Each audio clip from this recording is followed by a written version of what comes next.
উপহার যদি এরকম হয় তবে কার না ভালো লাগে।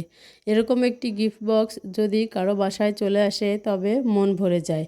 এটার ভেতরে পোশাক ছিল না, এটার ভেতরে ছিল রোজার বিভিন্ন আইটেম। তো এটা অনেক আগে আসার কথা ছিল, কিছু কারণে দেরি হয়ে গেছে। পুরা রোজার মাসে সকল কিছু রয়েছে এখানে। এটা মূলত ছিল একটি উপহার, অর্থাৎ বাবুর আব্বুর কোম্পানি থেকে উপহার পেয়েছে। তো আমি আজকে একটা বিষয় বলার জন্য আসলে ভিডিওটি করা। এসব দেখানোর কোনো ইচ্ছেই আমার ছিল না। একটা মানুষ, সে পুরুষ হোক আর মহিলা হোক, সৎ থেকে যদি কোনো কাজ করে, চাকরি করে, সে যে পেশায় থাকুক না কেন, আল্লাহর ওপর সন্তুষ্ট থাকলে আল্লাহর অশেষ রহমত পাওয়া যায়। এটাই এতদিনে আমি মনে প্রাণে বিশ্বাস করি।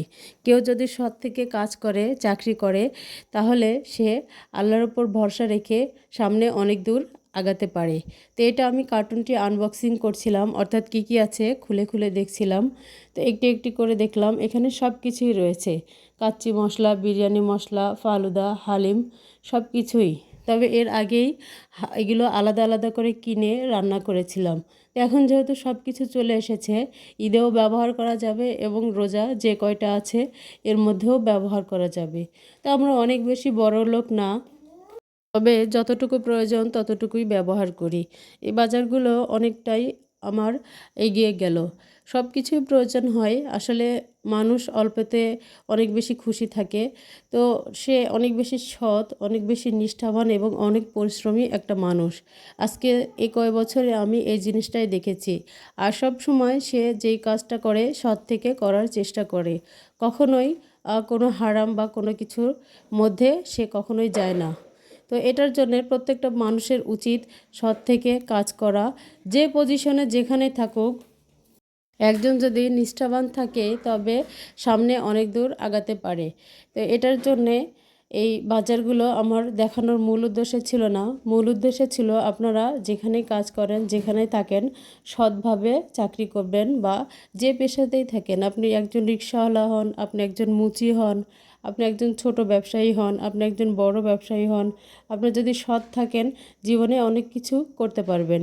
আর একটা কথা কি, আল্লাহর কাছে কিন্তু সমস্ত কিছুর হিসাব দিতে হবে। আপনি ভালো কিছু করলে সেটার যেমন হিসাব দিতে হবে, আপনি খারাপ কিছু করলে সেটারও হিসাব দিতে হবে।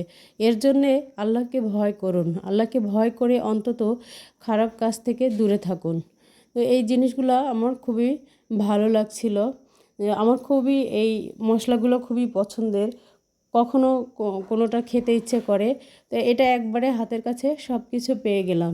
যে বাজারগুলো এসেছে আল্লাহর রহমতে আমার রোজার বাকি কয়দিন এবং ঈদটা সুন্দরভাবে পার হয়ে যাবে। ঈদে আরও কিছু কিনতে হবে, তবে অনেকটাই এগিয়ে গেল। পোশাক আশাক উপহারের চেয়ে আমার মনে হয় এই উপহারটা সবথেকে বেশি উপকার দিয়েছে। কারণ পোশাক আশাক পাওয়া বা ঈদের দিন পরা বা অন্য কোথাও ঘুরতে যাওয়ার জন্য পরা সেটা আলাদা বিষয়। কিন্তু এই খাবারগুলো রান্না করে পরিবারের সবার সাথে ঈদ উপভোগ করা, এটা একটা অন্যরকম আনন্দ। আমরা যতটাই পোশাক আশাক কিনি না কেন, কিন্তু একজন গৃহিণীর কাছে এই ঘরের বাজারগুলোই সবথেকে বেশি প্রয়োজনীয়। সেজন্য আমি বলবো যে অনেক কিছুর চাইতে এই প্রয়োজনীয় জিনিসগুলো একজন গৃহিণীকে গিফট করেন, দেখেন অনেক বেশি খুশি হবে। তো এই ভিডিওগুলো করছিলাম, আমার কাছে অনেক বেশি ভালো লাগছিল। আর আসলে সব কিছুর ওপরে আল্লাহর কাছে অশেষ অশেষ কৃতজ্ঞতা জানাই, শুকরিয়া জানাই।